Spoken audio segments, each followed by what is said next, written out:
Awesome. First of all, thanks, Lynn, to join this call. And maybe to kick things off, I'll be curious to get from your point of view, what was Emma pre-Paradigm?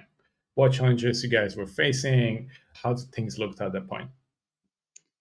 Yeah, at that time, we didn't really have any automatic monitoring in place. So the morning checks of our jobs was very manual and we often missed things. So there was not a lot of overview of how things were running in our DBT project.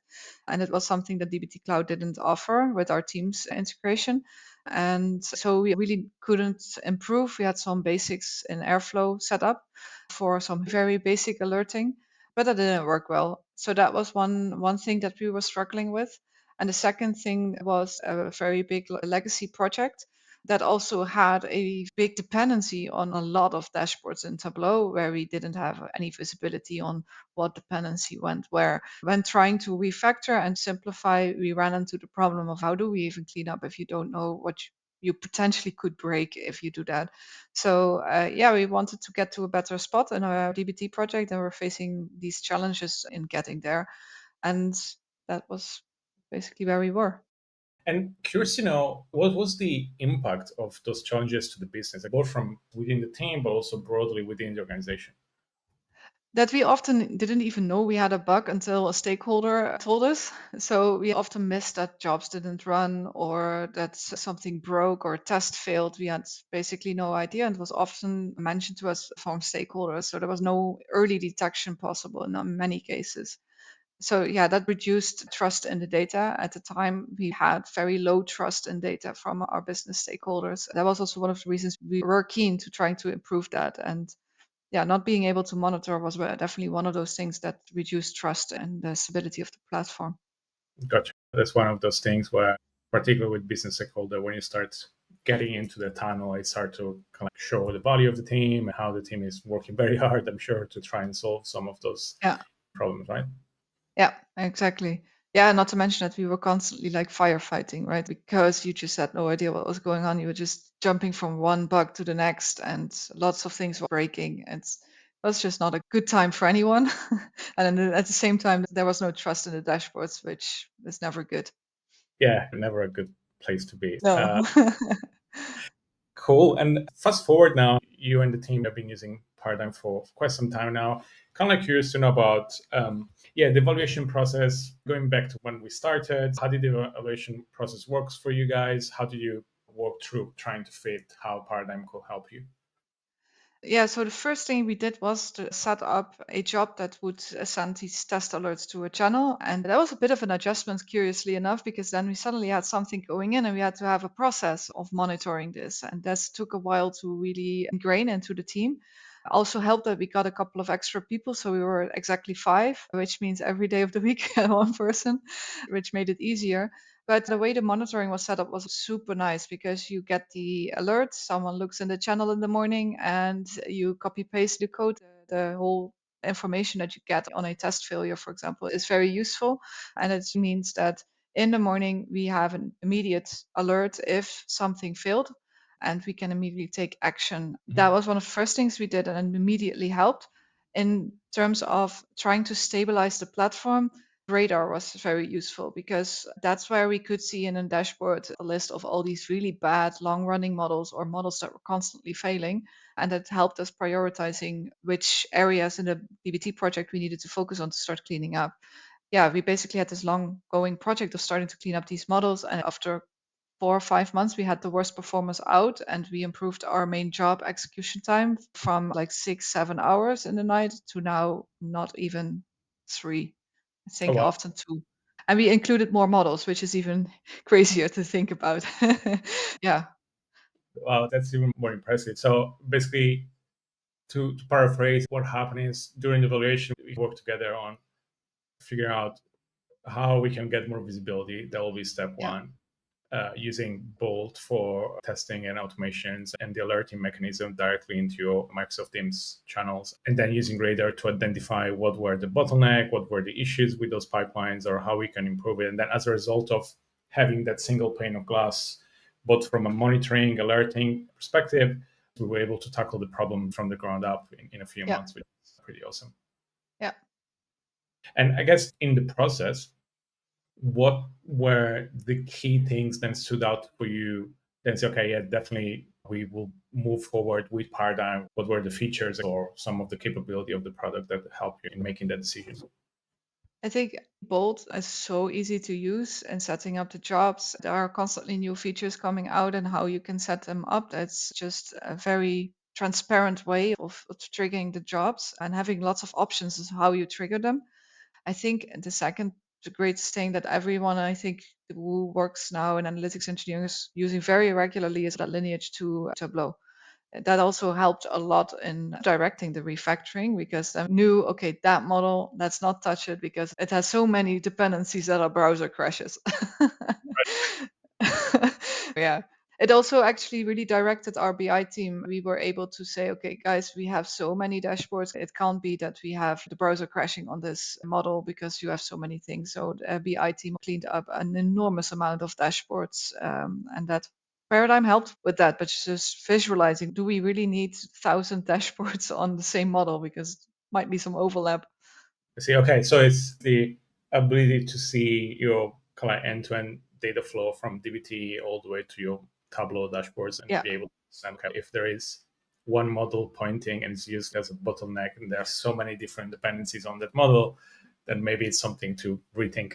Yes, exactly.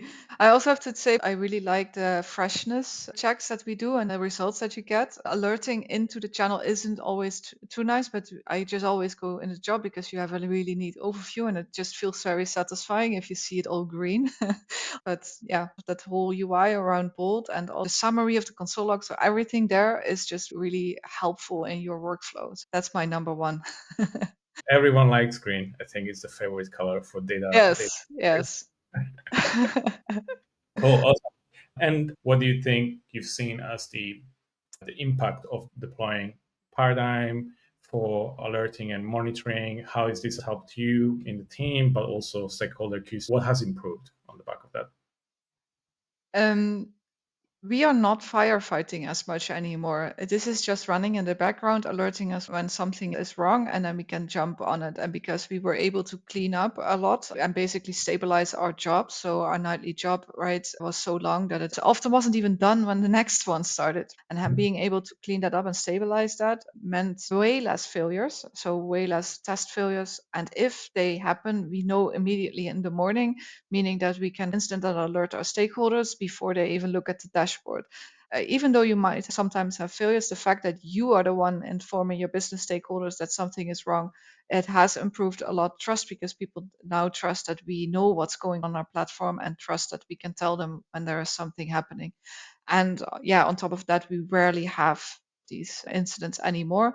So with the ability to alert, you also are naturally more inclined to add tests, right? Because you know you will get alerted if they fail. So we've added much more tests that we can see where the data quality is actually failing. So it's no longer that we messed up or the models are not great. It's just we made this test. It shows us, okay, this is the team to go to. So we're much more a go-between now, like monitoring our platform and telling people, hey, this is now not good in the upstream source or that. And we're no longer just firefighting and trying to keep DBT alive. That's how it felt last year. Okay. So from trying to keep DBT alive to now knowing that DBT is alive, is running, is Yeah. up in the process, and you can kind of like focus on, I guess, other priorities, other tasks now.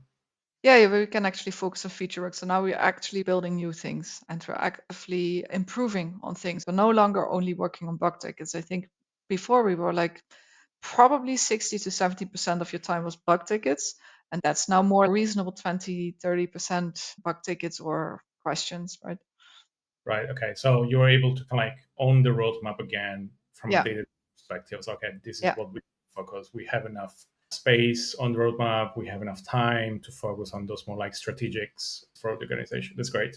And I'm curious to know, as a result of having more visibility, you were able to improve the pipeline, improve your DBT project, manage tests more effectively. If you have to put as a percentage of an improvement on test and quality of the project, what will be that number, do you think? Difficult to say because also goes in the direction that we completely build a new data warehouse model while keeping the old one sort of alive, which is still badly documented and tested. But if we were just focus on the new and improved developments that we've been doing, we went from maybe a test coverage of between 0 and 10% to basically everything that we build now has a test. Obviously, it's a bit difficult to judge with test coverage, but if you just say test coverage is we have at least one test on everything that we build, then it's 100%, right? And we started off 10% maybe. And documentation wise, it's in the same direction. We before had hardly any documentation. That definitely was more around 0%. And now we definitely document everything that we build. So even the development process, in that sense, we improved, and it's just now a requirement of every PR. Whatever you build, whatever you make, it has to have the documentation and the tests. So yeah, on all new models, 100% test coverage. That's great. That's awesome. I think it's a dream for most teams. How much of that comes from the back that you're now adding valuable tests that you can truly monitor and you have truly enough visibility to act on? Yeah, that is the reason. That literally was one of the things when I joined Emma that they told me when I asked where are the uniqueness tests that we don't monitor anyway, so why would we add them? It is in essence a fair point, right? If you build tests and you're not looking at them, then they are useless. But that we now have these monitoring capability makes you think more about what tests you're adding, right? Because that's the discussions we're now having about tests is when you add one, what are we going to do if it fails? Because there are tests that you can do just for the fun of it, and if it fails, you can't do anything about it. Is it then a useful test? So Right. that's not, and so we went from why add tests at all to what tests are we going to add? So that is a very massive shift, I would say, in the discussions we're having around this topic. Gotcha. Yeah. I think this is great. This is actually being intentional with the Yeah, test we're adding so that we work with what we know we can act on and what we know there is value in monitoring rather than, yeah. I guess, focus on, okay, we're going to have 100% coverage of not null, right? Yeah, exactly. That's not helpful. Or last week we had a discussion about a test that someone wants to add. I was like, yeah, but this one is going to fail. Yeah, but I just want to know whether the rows increases. Okay, but let's then be intentional that if only if the number of rows it returns goes above a threshold that has valuable information. Until that time, it's just something that you're bugging us with. Yeah. No, that totally makes sense. And the other thing I'll be curious to know is that from having this enhanced test capabilities and monitoring and alerting has helped the team, what is the business impact that you've seen to your stakeholder? Like how they perceive now your work and the team work, and what value are they getting from this? Um, I think we're way more appreciated now. Of course, things do happen, but people start to trust our data more. We've seen a massive shift from people using legacy models to our new models. And that's because we can now demonstrate that those models are better documented, that they are tested, and are basically also faster in working. And before we didn't have that trust. Everyone was like, yeah, we've been using a legacy model for now, we trust it, and whatever new thing you make, I don't trust it. So really the trust in the data has increased massively. And I think that's from business stakeholder perspective, I think the biggest achievement is that shift in mindset. Yeah, of course. Yeah, I think it's really all about that, right? When you gain more trust as a team and where stakeholders start to trust, then there's also better collaboration around new topics, new initiatives. Okay, how do we work together to solve some of those problems and analytics issues? I think probably the last few things I'm curious to ask, because I'm sure that many others will find useful, is how did you got buy-in from leadership? I was like, hey, we're gonna do this big refactoring. We're gonna move to this new system. I hear from many that's usually a challenging point. Like, how do we go and find time in our roadmap to say, hey, let's go and do a massive refactoring for this? Yeah, the refactoring was already in progress when I joined and when we started talking about adding Paradigm to our tool set, but we were having massive struggles with it. And I Right. think there was one thing that made it just super easy, and that was we have no monitoring, and Paradigm can offer us monitoring, and DBT Cloud can't. There was actually a very easy argument to make, which was the reason that we very fast got the green light to just try it out. And the fact that you then basically had half a day of setting this up and then suddenly you got your alerts was also a very easy sell to leadership to then say we went from nothing to now actually being able to have a process and stabilize a platform. So yeah, it was an easy sell, I'd say. Okay. Okay. go in, set everything up in half a day, and then basically go back to the leader and say, hey, this is what we have now. Here's Yeah, what. and also the lineage, that was one of the things that the head of data was also really impressed by. And then you went also from I have no idea to, oh wow, now I can actually see. And I know that our head of data is often in Paradigm now and looking at the dashboards dependencies in models and so on. He finds that super interesting. Yeah, that visibility was also a no-brainer. It has helped with the refactoring. Before we were just slogging along, we didn't get any further, and these were the two main things that were blocking us of moving further. It had to be done. We had a migration ongoing, so we had to finish it. And we were having not the tools to really do that successfully. And Paradigm was a very easy sell in that sense because we got it. A week later, we had two of the things we didn't have previously. Okay, that's great. That's great. So an easy one. Yeah, and that, yeah, sometimes it's easy. Not everything has to be hard. That's No. fine.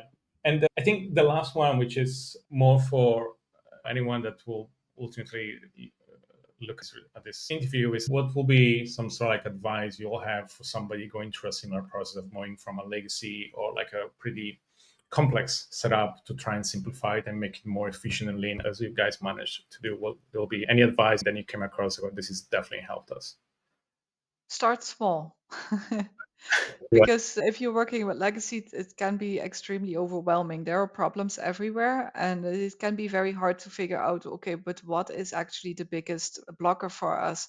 I think a lot of people were thinking first, okay, we have so many models that we don't use, we need to clean those models up. And I went, yeah, that is all great, but we have actually no idea if those are the problems, right? We have no alerting. And that was actually something that we could quite easily solve. We couldn't just throw out 500 models that we were sure no one was using because there are dependencies. That is way harder. So we had to find these small projects or in the bigger project that you could lead to success fairly quickly. Focus on what you can do now and not on the big monster that's staring at you that you don't know how to tackle. So start small. Yeah, I think it is great advice. I think it can definitely be overwhelming, right? You see so many different nodes on your lineage, so many different things happening. Where do we start? How do we shift focus on something that is actually valuable, or otherwise trying to avoid working for weeks on a chunk of that lineage that maybe has no value for the organization anyway? Exactly. Yeah. Also, I think we almost through the end. I guess one last thing is what's next? What's next from a team perspective? How AI is playing a part within your team? What kind of initiative you have in mind, if you want to share? Yeah, what's next is to further optimize our orchestration and also move it all to Paradigm. And we've been mostly building now, and we're hoping that starting next year we can start some more cleaning. So yeah, first you have to build the new stuff that people start using, and then you have to make sure that people start using it, and then you can clean. So that cleaning part is very small at the moment, and we hope that next year we can basically kick off a very good, thorough clean of our DBT project. And also include, for example, more Tableau dashboard updates and streamline the orchestration process from DBT updates to Tableau and so on. So yeah, just further streamlining that. Awesome. Thank you so much, Celine, to join us today. It was great chatting with you about all this amazing work that you and the team has done. And thank you for taking part in this. Yeah, thank you. It was very nice talking to you.